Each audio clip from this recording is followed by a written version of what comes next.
우리 한국의 추수감사 주간은 미국처럼 뭐 11월 셋째 주 그게 아니라 이 추석 때 아닌가. 그리고 제가 그때 감사의 이유들을 우리 찾아서 크고 작은 이유들, 출애굽한 이스라엘 백성들이 가나안에서 40년 동안 있다가 약속의 땅 들어가서 첫 수확을 얻었을 때 하나님 앞에 수확물을 내어놓고 감사할 때 그들의 고백을 봐라. 그들의 고백은 단순히 수확에 대한 고백이 아니라 출애굽 사건 자체에 대한 감사도 포함되고 광야에서 만나와 매출하기로 먹여주신 것도 감사하는 고백들이 있고, 그러니까 우리도 추수감사 때 단순히 수확에 대한 감사뿐만 아니라 크고 작은 일들을 다 감사 이유를 찾아서 감사하자, 그런 설교를 제가 했습니다. 기억하십니까? 네. 네. 감사합니다. 기억해 주셔서. 오늘 역시 추수감사 주간에 감사의 주제로 말씀을 나누기를 원합니다. 그러나 감사의 주제에 있어서 좀 다른 면을 생각해 볼까 합니다. 그 면은 감사는 구체적으로 표현되어야 한다 하는 면입니다. 제가 제목을 좀 다르게 바꿀까 하는 생각을 해보았습니다. 표현되지 않은 감사는 감사가 아니다. 너무 좀 강한 면이 있어서 제가 조금 줄이고 9사람은 어디에 있느냐 라는 제목으로 말씀을 준비했습니다. 늘 설교자로서 말씀 준비하면서 새로운 걸 깨달을 때마다 야, 이거 주일날 다 나눠야 되겠다. 그러고 하다 보니까 너무 많아요. 너무 나누고 싶은 게 많아요. 이번 이 말씀도 준비하면서 깨달음도 많고 감격도 많아가지고 이걸 나누고 싶었는데 준비를 하다 보니까 한 2시간은 되는 것 같아요. 그래서 언젠가 우리 반포 침대교회 주일 예배가 1시간에 끝나는 게 아니라 한 2시간이 되면 좋겠다라는 혼자만의 기도도 해봅니다만은, 그러면 여러분들이 이제 한 명 한 명 안 나올 수도 있을 것 같아요. 그래서 가능하면 빨리 줄여야 될 것 같아요. 시계를 보니까 30분 정도에 끝내야 될 것 같아요. 오늘 본문에 언급되는 사건, 예수님과 관련된 사건, 한센병자와 관련된 사건, 좀 추가적인 설명을 덧붙이면서 살펴볼까요? 예수님께서 3년간의 사역을, 공생의 사역을 다 끝내시는 시점에 이제 예루살렘으로 들어가는 과정 속에 큰 두 도시를 지나갑니다. 사마리아와 갈릴리. 고대 이스라엘에서 굉장히 큰 도시 둘이었는데 그 사이를 지나가는데 그 도시 중심이 아니라 외곽 지역에 성 밖이었던 것 같아요. 나병, 본문에는 뭐라고 되어 있습니까? 나병 환자라고 되어 있죠? 근데 그 대한성서공회에서 이 나병 환자라고 썼다고 그 한센병 환자들이 굉장히 그 불평을 많이 해서요. 이건 차별이 있는, 편견이 있는 표현이다 그래서 고쳐달라. 그래서 한센병으로 병자로 고친 걸로 알고 고치려고 하는 걸로 알고 있습니다. 그래서 저는 가능하면 이제 한센병자라고 표현하는데 우리에게 그렇게 익숙하게 다가오지는 않은 것 같아요. 10명이 예수님이 그 지역을 지나가신다는 소식을 듣고 멀찍이 멈춰서서 소리 지릅니다. 예수님, 예수 선생님, 우리를 불쌍히 여겨주십시오. 한센병에 걸린 자들이 불쌍히 여겨달라는 말은 단도직입적으로 뭘 이야기하는 겁니까? 고쳐달라는 거죠. 예수님에 대해 이야기 들을 때마다 온갖 질병을 다 고쳐주셨다고 들었는데 저희들에게 불쌍히 여겨주십시오. 긍휼을 베풀어 주십시오. 다른 말로 말하면 병을 좀 낫게 해주십시오. 한센병자들, 우리 주위에서 이렇게 보기가 어렵죠. 요즘은 한센병자들이 이렇게 많지도 않고 또 한센병자들에서 격리시키고 추방시키기 때문에 우리 한국어 뭐 소록도 이야기를 많이 듣게 되죠. 나균이라는 박테리아라 그러나요? 그것에 의해서 발생하는 만성 전염병, 면역력이 약하면 걸리게 되는데 잠복기가 5년에서 20년 정도, 신경계나 기도나 피부나 눈이나 뭐 이런데 박테리아가 닿게 되면 그게 나중에 종기를 만들고 그 신경계를 마비시켜서 몸이 썩어 들어가도 그 부분이 썩어 들어가도 알지도 못하고 그래서 보통 보면 사진이나 이런 걸 보면 뭐 코도 없어지고 입도 이렇게 돌아가고 손가락도 없어지고 막 그런 거 온 몸에 그냥 혹 같은 게 막 생겨가지고 있는 그런 걸 많이 보게 되죠. 안타까운 것은 그들이 그게 전염이 된다는 사실 때문에 나비와 한센병에 걸렸다는 걸 발견하면 가족과 이웃들로부터 격리되고 추방되는 것입니다. 고대 이스라엘 백성들 가운데 한센병자들 육체적인 질병으로 고생하는 것뿐만 아니라 그들이 가정이나 사회에서 격리되어서 사회적으로 외롭게 살아가는 그것도 그들에게는 참 안타까운 일이었죠. 그들이 무슨 일로 거리를 지나가게 되고 사람들 곁을 지나가게 되면 그들은 옷을 찢으며 머리를 풀어헤치며 외쳐야 됩니다. 우리는 부정합니다. 부정합니다. 지금 부정한 사람 지나가니까 조심하라는 거죠. 바람이 부는 날이면 보통 사람들과 50m 거리는 두고 지나다녀야 돼. 그렇지 않으면 돌에 맞아 크게 상처를 입게도 되죠. 또 목에 방울을 달아서 보통 사람들이 조심하도록 만들어야 됩니다. 그래서 그들이 13절에 보니까 멀리 서서 소리 높여 예수님께 외쳤다고 합니다. 이러한 처지에 있는 한센병자 10명 불쌍히 여겨달라는 외침에 예수님의 반응은 무엇입니까? 가서 제사장들에게 너희 몸을 보여라. 예수님의 말씀은 그들에게 큰 도전과 모험의 요구입니다. 구약성서 레위기 13장 14장 보면 고대 이스라엘의 한센병 걸린 사람들이 사람들을 격리시켜야 한다는 그 율법이 있죠. 그 일을 제사장이 결정하고 이 사람이 보통 피부병이냐 아니면 한센병 가족이나 주위 사람들에게 전염시키는 한센병이냐 그걸 분간하는 게 제사장들이었고요. 그래서 성 밖으로 쫓아냅니다. 그리고 어느 정도 낫게 되면 다시 제사장에게 와서 보여주고 정결의식을 거치고 가족들에게 돌아가게 만들죠. 그래서 제사장에게 나아가기 전에 한센병자들은 자기들의 병이 나아서 나아가게 됩니다. 근데 문제는 예수님이 뭐라 그랬습니까? 낫게 해주고 난 다음에 제사장에게 가라 그런 게 아니라 무조건 그냥 제사장에게 가서 내 몸을 보이라 그럽니다. 그러니까 이 한센병 걸린 10명이 얼마나 마음에 부담이 되었을까요? 자기 몸이 낫게 해주시지도 않고 예수님이 제사장에 가서 몸을 보이라 그랬으니 병이 있는 자체로 제사장에 가다 보면 사람들에게도 어려움을 당할 수 있고 제사장에게 혼날 수도 있고 어떻게 해야 되나? 그러나 한센병자들 10명 오랫동안 질병으로 고생하고 가족들로부터 떨어져 있고 추방되어 있는 그들에게 있어서는 다른 선택의 여지가 없었습니다.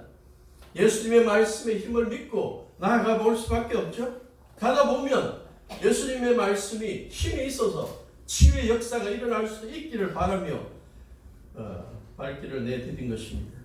그런데 신기하게도 역사가 일어났습니다. 가는 동안 몸이 깨끗해졌습니다. 오랜 세월 동안 주위 사람들에게 배척받고 가족들, 사랑하는 가족들부터 떠나 있고 인간적인 대우받지도 못하고 매일 손가락이, 발가락이, 코, 눈, 입이 다 사라져가는 것을 썩어져가는 것을 보며 좌절하고 죽음의 두려움 가운데 살아가는 그들에게 몸이 깨끗해지는 것을 자기가 직접 본다는 사실은 자기 인생의 최고의 날입니다.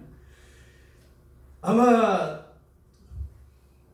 그들은 감격하고 환호성 치고 깡충깡충 뛰어오르고 10명끼리 서로 하이파이브하고 난리가 났을 거예요.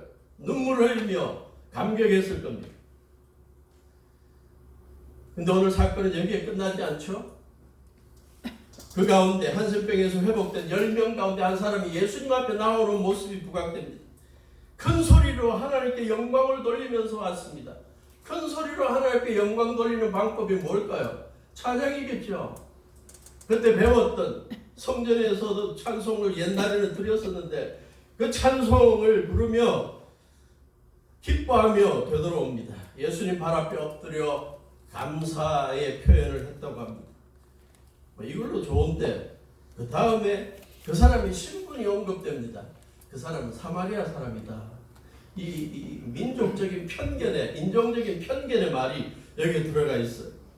이방인이었다는 거죠. 유대인들이 사람 취급도 하지 않는 그러한 인종적 학대를 경험하던 사람이 치유를 받고 한센병에서 치유받고 예수님 앞에 나왔다는 것을 부각시키고 있습니다. 그것을 본 예수님이 질문을 하죠. 야, 아까 10명이었는데 10명이 다 깨끗해진 거 아니야? 9사람은 어디 있어? 예수님이 질문하시죠. 그러면서 실망한 예수님이 추가적인 질문이 있습니다. 하나님께 영광을 돌리러 되돌아온 사람은 이 이방 사람 한 명밖에 없냐? 참 안타깝다. 왜 하나님께서 베풀어 주신 이 치유의 역사에 대해 감사할 줄 모르고 10명 가운데 한 명만 돌아오냐는 것이죠. 그러면서 한 명 돌아온 그 사람에게 귀한 믿음의 확신의 말씀을 주시죠. 일어나 가라! 그게 포함되는 의미는 뭘까요? 내 인생을 다시 한번 새롭게 멋있게 살아봐라. 내 믿음이 너를 구원하였다. 앞에서 10명은 그냥 육체적인 치유로 끝났지만 이 돌아와서 하나님 앞에 영광 돌리고 예수님 앞에 감사한 이 사람에게는 예수님께서 너의 믿음이, 너의 진정한 믿음의 표현이 너를 구원했다. 이제 너가 진짜 육체적인 질병의 회복뿐만 아니라 내 영적인 온전함도 경험하게 된다 라고 약속해 주신 것입니다. 이 사건의 내용에 초점이 되는 예수님의 질문을 가지고 좀 같이 생각해 보는 시간을 갖기를 원합니다. 10사람이 깨끗해지지 않았냐? 9사람은 어디에 있느냐? 그래서 제 설교 제목을 9사람은 어디에 있느냐라고 제목을 썼습니다. 붙였습니다. 멋있는 제목이다. 그러고 생각했던데 설교 준비하다가 한국에, 미국에 유명한 설교자들 나와 있는 걸 보았더니 이 제목을 많이 썼더군요. 한미영직 목사님, 미국의 유명한 척 스미스, 존 맥카터, 훌륭한 사람들이 다 썼더군요. 그래서 이번 주에는 이 유명한 설교자들의 이 본문에 대한 설교를 듣는 즐거움이 있었습니다. 아주 재밌는 내용들, 귀한 교훈들이 많았습니다. 그 가운데 한 목사님의 흥미로운 그 기사를 제가 나누고자 합니다.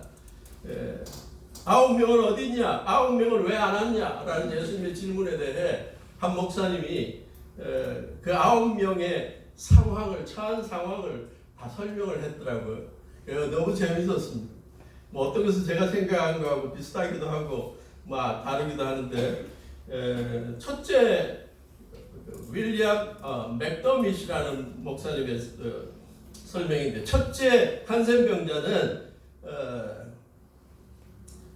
자기가 한센병에 걸리기 전부터 가족이 택배 사업을 운영하고 있었는데 자기가 추방되고 난 다음에 여전히 이 택배 사업이 잘 되었고 온 가족이 거기에 붙어갖고 일하고 있는데 너무 바빠가지고 자기가 낳자마자 그 생각이 났다는 거예요.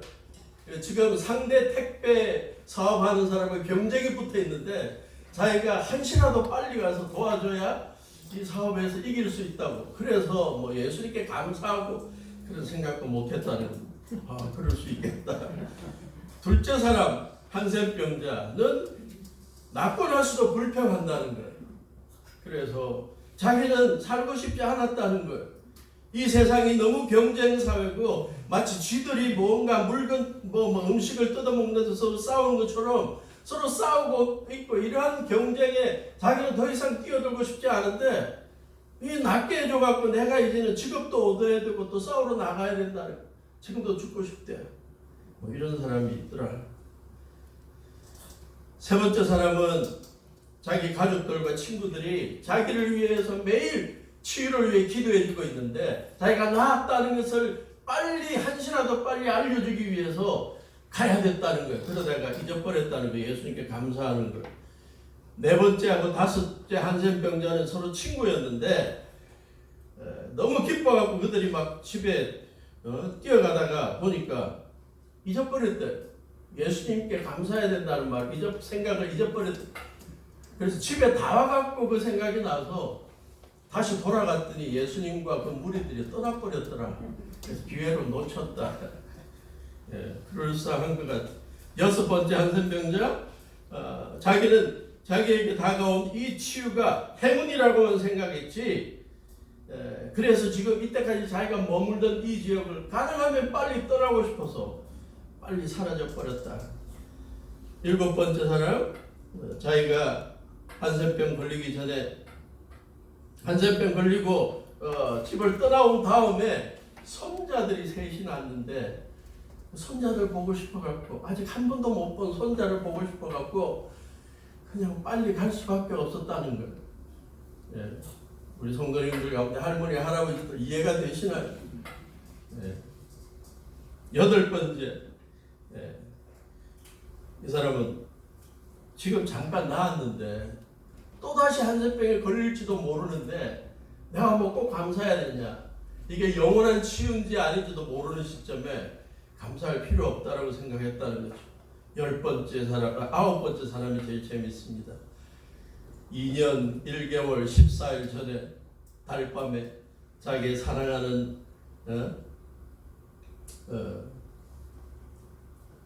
여자친구하고 함께 서로 사랑을 속삭이며 프로포즈를 했는데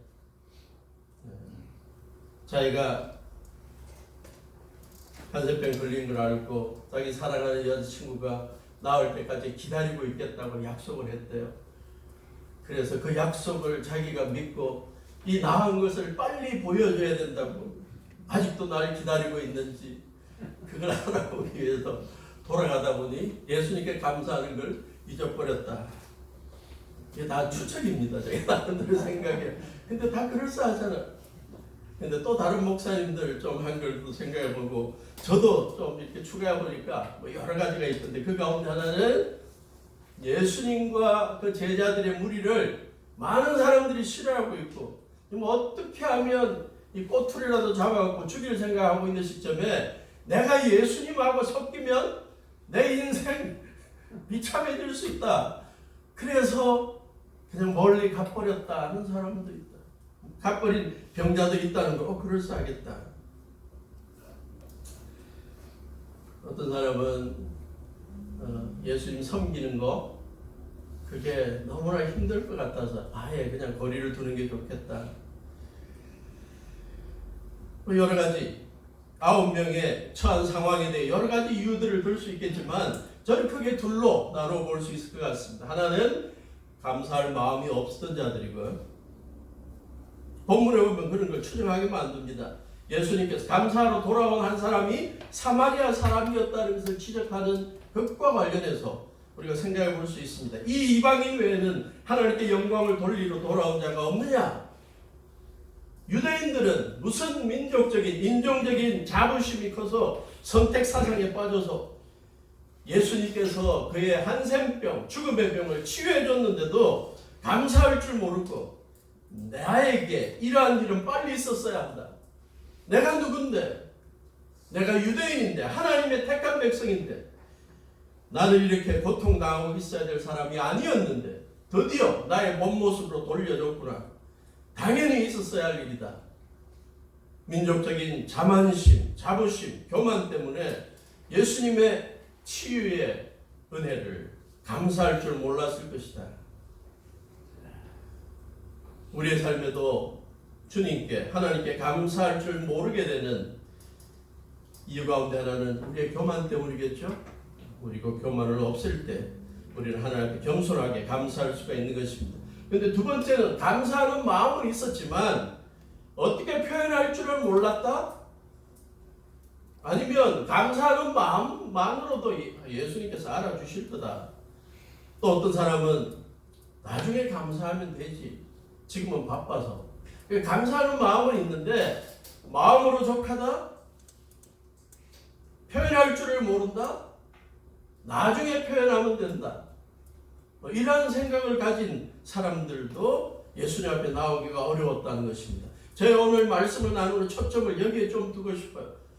주님 앞에 성실하게 예배드리고 주님의 은혜에 감사하면서 살아가는 우리지만 시시때때로 우리가 감사를 놓쳐버리는 것은 감사할 마음이 없는 게 아니라 마음은 갖고 있어 주님께서 받으시겠지. 아니면 어떻게 표현할지 몰라서 가르침을 받지 않아서 지금은 좀 바빠서 나중에 하면 되지. 이것이 어떤 면으로 우리를 감사의 사람으로부터 멀어지게 만드는 것은 아닌가, 그것에 대해서 우리가 좀 생각해야 된다고 보는 것입니다. 미국의 작가 걸트루드 스타인이라는 사람은 말을 했습니다. 침묵의 감사는 다른 사람에게 별로 그렇게 쓸모가 없다, 그런 말을 했습니다. 마음에 그냥 감사하고 있고 혼자는 침묵하면서 감사하는 마음을 갖고 있는데 상대방은 그걸 몰라주면, 느끼지 못하면, 표현되지 않으면 그 사람에게 아무 소용이 없다는 겁니다. 윌리엄 월드라는 미국의 작가도 마찬가지. 감사는 느끼지만 표현을 하지 않으면 그 뭐와 같냐면 선물을 아주 예쁘게 싸놓고 전달하지 않는 거나 마찬가지다. 참 의미 있는 말 같아요. 그런데 많은 그리스도인들이 그런 식으로 살아가는 거 아니냐. 정말 주님의 은혜와 주님이 베풀어 주신 것을 생각하면 감사하다 라는 마음을 갖고 있지만 입술로 표현을 하지만 진정 하나님 앞에, 주님 앞에 그것이 표현되지 않는 경우가 얼마나 많은지. 예수님의 질문에 대해서 또 다른 면으로 질문을 해보았습니다. 왜 예수님이 이런 질문을 했을까? 예수님께서 감사하기 위해 되돌아오는, 하나님께 영광 돌리기 위해 되돌아오는 사람이 적음에 대해 왜 안타까워하셨을까? 생각해 볼 수 있는 답 1번. 예수님도 선한 일을 하신 후에 생색내기를 좋아하시는구나. 우리 사람들처럼. 그건 아닌 것 같아요. 두 번째, 적어도 주님의 은혜를 경험한 사람들이라면 최소한 주님 앞에 감사할 줄을 알아야 한다는 인간적으로서의 기본적인 도리는 하고 살도록 가르치는, 그런 하고 살기를 원하시는 마음을 표현하는 것이다. 맞는 말이죠. 인간적으로도 서로 살아가면서 선한 일을 경험하고 은혜를 받았을 때는 표현하는 것, 그게 도리라는 거죠. 하물며 세 번째, 하나님과의 인격적인 관계를 유지하는 데 가장 중요한 기회는, 좋은 기회는 감사를 표현하는 것이라는 것을 주님께서는 아셨기 때문이다. 인간관계도 관계, 중국말로 관시가 중요하지만, 그리고 그 관계를 유지하는데 가장 좋은 것은 감사를 표현하는 것이지만, 신앙적으로 하나님과의 관계도 마찬가지라고. 하나님은 우리에게 먼저 사랑과 은혜를 베푸시고 위험한 것에서 건져주시고 보호해주시고, 하나님의 백성들은 그것에 대해 하나님께 감사하고 또 사랑을 베풀고 또 하나님께 감사하고, 그러한 감사의 관계가 신앙적으로도 가장 기본이 되는 것이라는 것을 주님은 아시기 때문에 감사하기 위해 되돌아온 사람이 적은 것에 대해 주님께서 안타까워하신 것이죠.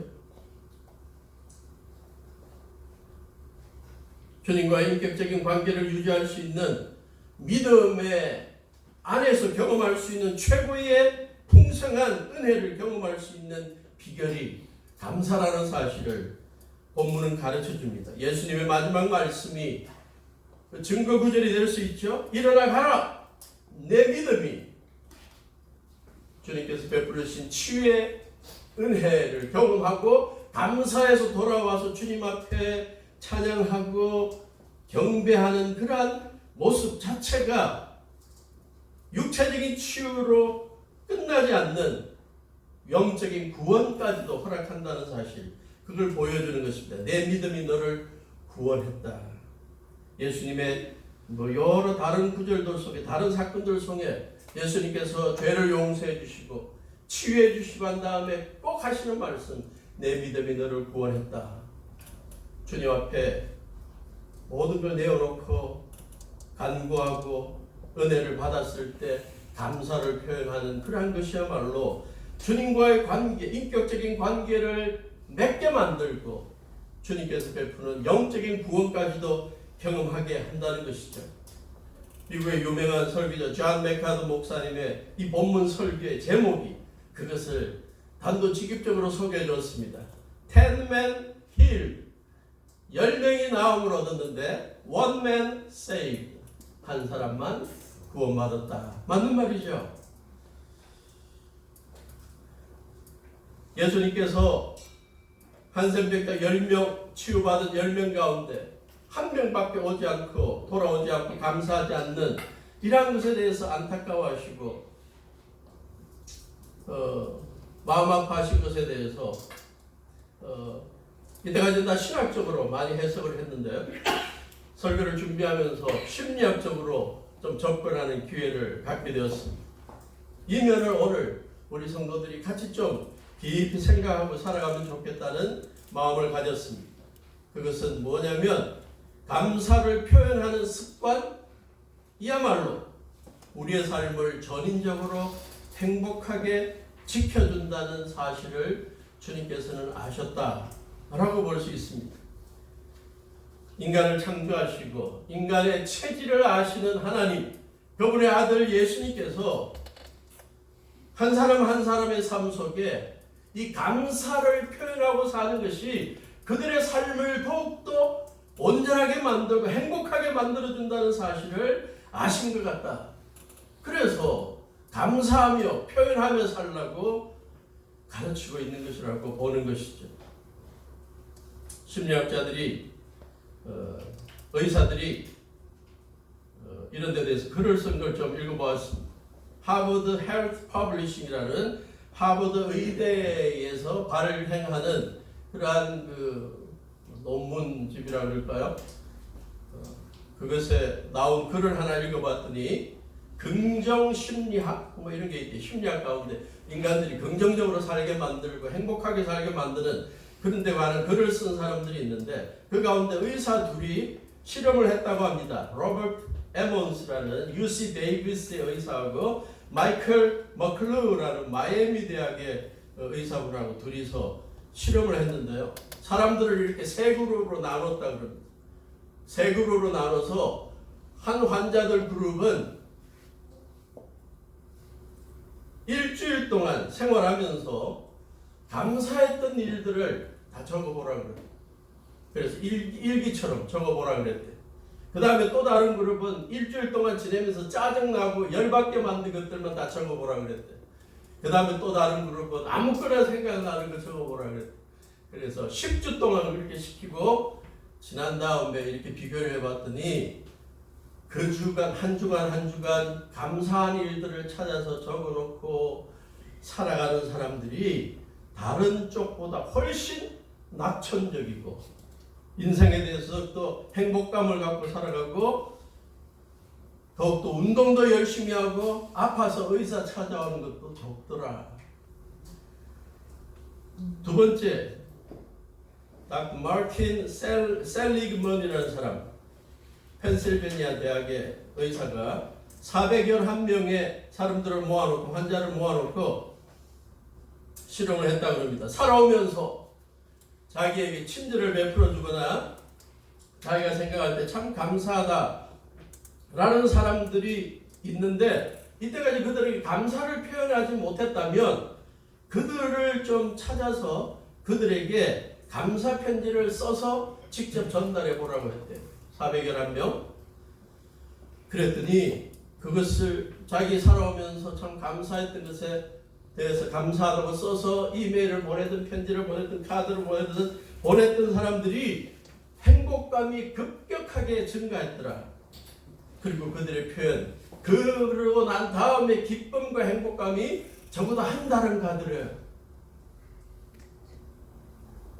그래서 그 글들에 의하면 사람들이 감사를 표현하고 살면 행복감이 증가되고 삶에 대해 긍정적인 생각이 더 커지게 되고 만족감이 더 커지고 물질주의적인 생각에서 떠나게 되고 번아웃, 어떤 탈진에서 벗어나게 되고 더욱더 건강해지고 잠도 더 잘 오고 피곤해하지 않고 하여튼 좋은 말이 다 있더라고요. 그리고 그룹이 공동체도 서로 감사를 표현하는 것에 익숙해지면 서로 좋은 관계에서 그 관계가 강화되고 또 종업원들의 효과가 더욱더 커지고 일에 대한 만족감도 커지더라. 그러면서 감사를 표현해야 될 5가지 이유를 또 소개하는 사람이 있었습니다. 건강이 더 나아지고 늙어가는 속도가 늦추어지고 스트레스를 막아주고 서로의 관계를 좋게 만들어주고 혈압을 10% 낮춰주고 음식물 지방 20%를 낮춰줘서 심장도 좋고 다이어트에도 좋고 설교하면서 갑자기 왜 이런 이야기만 자꾸 강조하느냐 라고 이야기할 수 있겠지만 제가 말씀드리는 포인트는 뭔가요? 의사분들이나 심리학자들이 계속 연구한 결과 살아가면서 감사를 표현하고 살 때 그게 서로의 관계에도 좋지만 자신의 삶에 더욱더 행복감과 또 건강을 준다는 것이죠. 우리의 성도들과의 관계 속에서도 이런 게 좀 실천되면 좋겠어요. 조금이라도 감사의 느낌이 있을 때 그냥 감사하다는 마음으로 끝나는 게 아니라 메모도 좀 보내고 카톡도 보내고 문자도 보내고 그런 일들이 있을 때 서로 더욱더 행복감을 느낄 수 있다. 주님과의 관계도 마찬가지. 믿음의 모습 속에서도 주님께서 베푸르신 은혜가 크다고 조그만 것이라도 느껴질 때마다 주님 앞에 감사를 표현할 필요가 있다. 말씀 준비하면서 지난 한 주 동안 되돌아보면서 감사한 것들 참 많죠. 하루하루 자고 깨는 것도 감사한 것. 여러분들은 건강하신지 모르겠지만 저는 그 수면 무호흡증 그거 비슷한 거 갖고 계신 예. 연로하신 분들이 그런 걸 좀 경험하게 되죠. 저는 전혀 모르겠는데 그게 굉장히 심한가 봐요, 제가.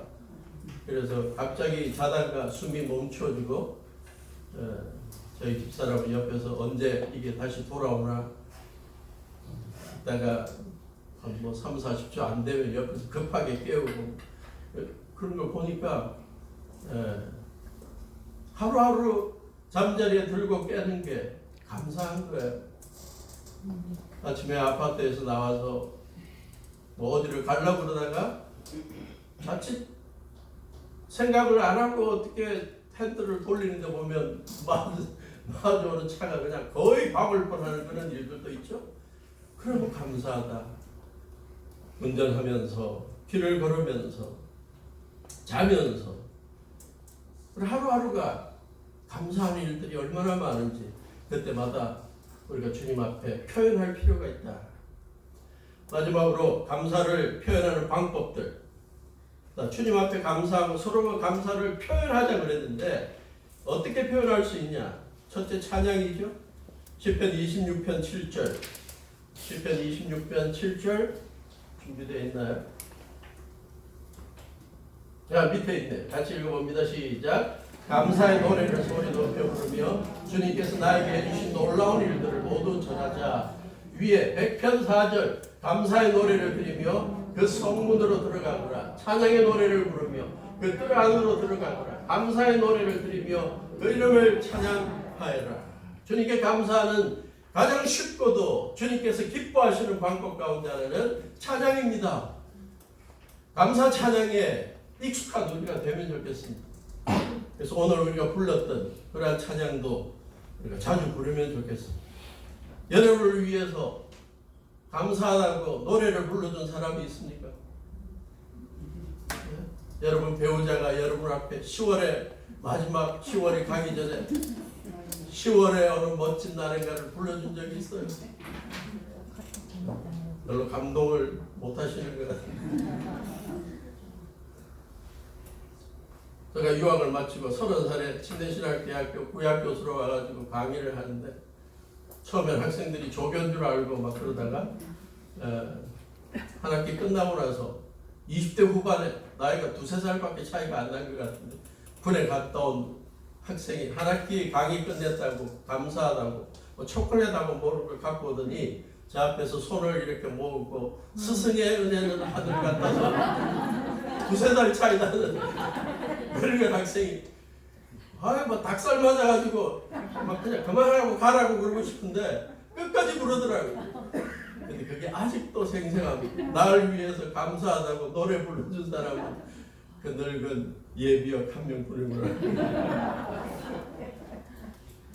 찬양, 감사의 고백, 감사의 찬양은 주님을 기쁘게 합니다. 우리가 주님 앞에 시시때때로 감사 찬양하는 우리가 되면 좋겠습니다. 어디서 읽었던, 오래전에 읽었던 예인데 한센병 환자들에게 그들의 예배에 설교를 해달라고 부탁을 받은 목사님이 있었습니다. 그래서 설교를 하러 강단에 섰는데 시간이 좀 많아가지고 설교 준비 설교가 짧은데 시간이 좀 많아가지고 찬송 좀 더 하자 그러면서 우리 찬송 한 장 더 부릅시다 라고 했더니 몇 장 부르고 싶습니까? 라고 했대요. 그랬더니 맨 앞에 앉아있는 한센병 환자 가운데 한 성도님이 429장 부르시죠. 429장 같이 부르겠습니다 라고 했는데 그 내용이 뭔지 봤더니 우리가 마지막에 부를 찬송입니다. 429장이 뭐죠? 세상 모든 풍파 너를 흔들어 약한 마음 낙심하게 될 때에 내려주신 주의 복을 세워라. 주의 크신 복을 내가 알리라. 후렴 받은 복을 세워보아라.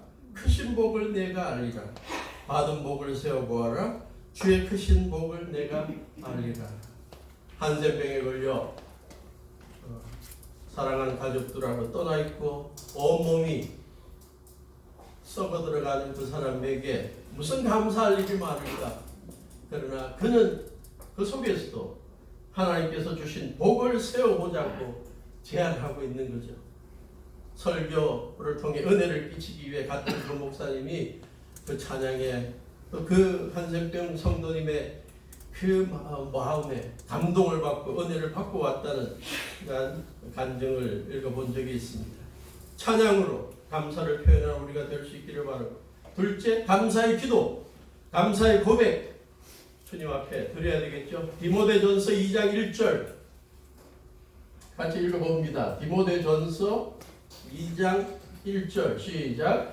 그러므로 나는 무엇보다도 먼저 모든 사람을 위하여 하나님께 간구와 기도와 중보기도와 감사기도를 드리라고 그대에게 권합니다. 빌립보서 4장 6절 아무것도 염려하지 말고 모든 일을 오직 기도와 간구를 하고 여러분이 바라는 것을 감사하는 마음으로 하나님께 아뢰십시오. 우리 기도 속에 감사, 일상생활에 대한 감사, 주신 것에 대한 감사가 계속 표현돼야 된다는 겁니다. 계속 쌓아놓으면 나중에 잊어버린다는 거예요.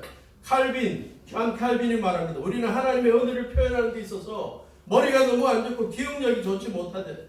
우리가 그때그때마다 신속하게 적극적으로 감사를 표현하지 않으면 하나님께서 베풀어 주신 축복을 다 잊어버리게 된다는 거예요. 그러니까 잊어버리기 전에 빨리빨리 표현하면 좋겠어. 주님 앞에 감사기도로. 유대인들이 매일 하루를 시작하면서 꼭 하는 일, 감사기도입니다. 오늘 하루 이것 달라 저것 달라가 아니라 하루의 생명을 주신 하나님께 감사기도를 드리는 것으로 시작합니다. 회교도들 하루에 5번 기도하는 시간을 갖는데 그들의 주된 기도는 딴 게 아닙니다. 감사입니다. 우리들도 주님 앞에 감사 기도가 늘 살아있기를 바랍니다. 큐티하는 분들, 아까 그 에몬스라는 의사의 제안을 좀 받아들이면 좋겠습니다. 그분이 말합니다. 행복하기 위해서 하루에 적어도 3가지의 감사한 일들을 찾아서 한 달만 해봐라. 인생이 달라진다. 삶의 자세도 달라지고 인생도 달라진다. 우리 그리스도인들이 적용하면 좋겠어요. 매일 큐티할 때마다 하루를 끝내고 기도문을 쓸 때마다 그날 있었던 감사의 이유 3가지를 적어보시면 좋겠습니다. 그게 포함시키기를 바랍니다. 오늘 이영원 목사님 2시간 설교할 것을 35분, 40분에 끝내준 것에 대해서 감사하다. 처음부터 끝까지 안 졸게 해준 것에 대해서는 감사하다. 세 번째, 헌물을 통해, 감사의 제사를 통해, 예배를 통해 감사를 표현하는 거죠. 시편 50편 14절, 감사 제사를 하나님께 드리며 너희의 서원한 것을 가장 높으신 분께 갚아라. 우리의 매번의 예배가 감사의 예배 표현이 될 수 있기를 바랍니다. 마지막으로 우리가 하나님 앞에 감사하고 주님께 감사 표현할 수 있는 길은 섬김을 통했습니다. 헌신을 통해서죠. 본문 16절에 보니까 이 사마리아인 한센병자, 자기의 삶이, 자기의 몸이 온전하게 되고 자기의 인생이 새 출발할 수 있는 기회가 주어진 것에 대해 너무 감사해서 주님 앞에 발 앞에 엎드리고 감사를 드렸습니다. 한 사람의 발 앞에 엎드리는 이유는 뭘까요? 이제 나는 당신을 위해 살겠습니다. 당신께 감사하며 살겠습니다. 당신의 처분대로 저를 써주십시오 라는 의미도 있는 거예요. 마가복음 5장에 보면 거라사 지방에 귀신 들린 사람이 있는데 예수님께서 깨끗하게 해주면서 돼지 2,000마리에게 귀신이 들어가게 해서 죽게 만든 그 사람이 깨끗하게 되었습니다. 그때 뭐라 그러죠? 예수님한테 예수님하고 같이 있게 해주십시오. 왜? 예수님이 먹여줘서가 아니겠죠. 내가 온전하게 되는데 내 삶이 너무 감사하니까 이제 예수님을 위해 쓰겠다는 거예요. 주님, 저에게 허드렛 일 다 시키십시오. 하라는 일 다 하고 살겠습니다. 그것이 감사를 표현하는 사람들의 모습일 것입니다. 우리가 매번 예배드릴 주님 앞에 나올 때마다 그러한 결단이 있기를 바랍니다. 제 모든 죄와 허물을 용서해 주시고 하나님의 아들, 딸 되게 만들어 주시고 부활과 영생의 소망을 주신 주님, 이제 제가 주님 앞에 있습니다. 주님과 함께 있기를 원합니다. 원하시는 대로 써주십시오. 서아프리카의 마사이족들, 누군가 자기에게 감사한 일을 행하면 그 사람이 가서 땅에 엎드려 자기 이마를 땅에 대고 말한답니다. 내 이마가 흙에, 내 이마에 흙이 묻어 있습니다. 철저하게 그 사람에게 순복하고 그 사람 위해 살겠다는 감사의 표현이죠. 또 한 부족은 어떤 사람이 친절을 베풀거나 감사한 일이 생기면 그 사람 집 오두막 밖에서 계속 있대. 그리고 한 1시간마다 한 번씩 이야기한대. 나 여기 밖에 있어요. 나 여기 밖에 있어요. 뭘 이야기합니까? 당신이 뭐 필요한 거 있으면 날 쓰십시오. 내가 여기 밖에 있으니까, 준비되고 있으니까. 멋있는 표현 같아요. 우리 그리스도인들이 그러한 표현을 하고 살면 좋겠습니다. 매일 시작하면서, 매주 예배를 드리면서 우리가 예배 때마다 그런 표현을 하면 좋겠습니다. 주님, 제가 준비되어 있습니다. 주님, 뭐 필요한 거 없습니까? 저를 사용해 주십시오. 저를 사용해 주십시오. 결론을 맺습니다. 감사를 표현하는 성도들로 살아갑시다. 하나님 앞에, 우리 주님 앞에, 그리고 서로에게 미루지 말고 마음으로만 두지 말고 표현할 수 있기를 바랍니다. 감사를 표현하는 교회가 되면 좋겠습니다. 이제 앞으로 우리 반포침례교회 집단적으로 감사해버리면 좋겠습니다.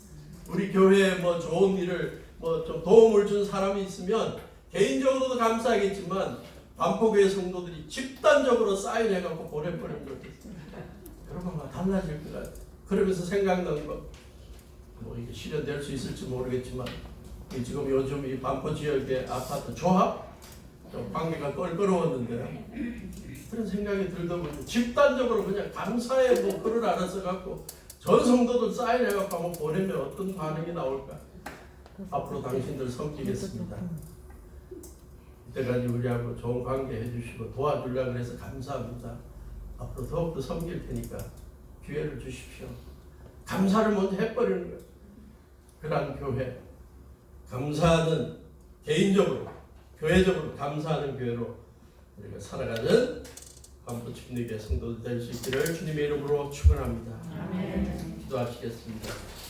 하나님, 감사절을 맞아 주님께서 베풀어 주신 온갖 감사한 일들을 떠올리며 감사의 이유를 찾아서 주님 앞에 감사를 표현하는 저희들 되게 하시고, 감사를 표현하는 것을 통해 찬양하고 감사 기도하고 섬기는 것을 통해 제사를 드리고 예배 드리는 걸 통해 주님의 마음을 더욱더 기쁘게 하고 주님의 주시는 복을 더 경험하게 하시고, 우리 귀한 사랑하는 성도들도 서로가 서로에게 감사를 표현해버려서, 교회적으로도 표현해버려서 앞으로 우리가 감사로 말미암아 이루어지는 위대한 기적들과 좋은 일들을 경험하는 복된 삶이 되게 해주시옵소서.